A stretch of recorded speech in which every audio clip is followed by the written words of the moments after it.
নমস্কার প্রিয় দর্শক বন্ধুরা, আবারও এক বড় সাফল্য রিষ্টা পুলিশ আধিকারিক। আগামী 6 এপ্রিল রামনবমী, তারই নজরদারি চলছে রিষ্টা পুরো শহর অঞ্চলে এবং রামনবমীর শান্তি বজায় রাখার জন্য সজাগ থাকছেন রিষ্টা পুলিশ প্রশাসন।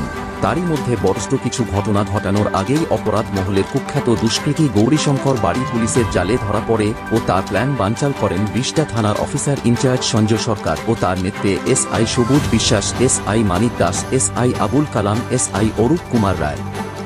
এই রামনবমীর আগেই বড় নাশকতার ছকের পর্দাফাঁস করলেন।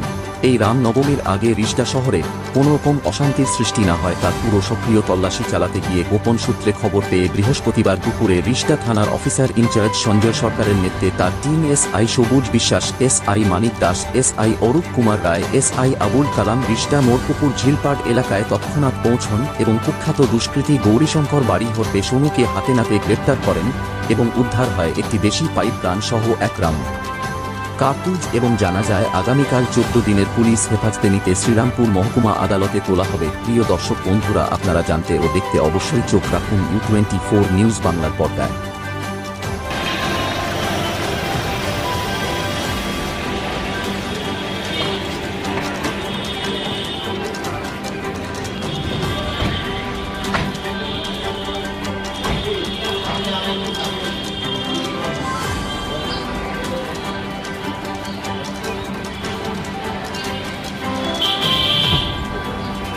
কি করছিল? অস্ত্র নিয়ে কি করছিলে?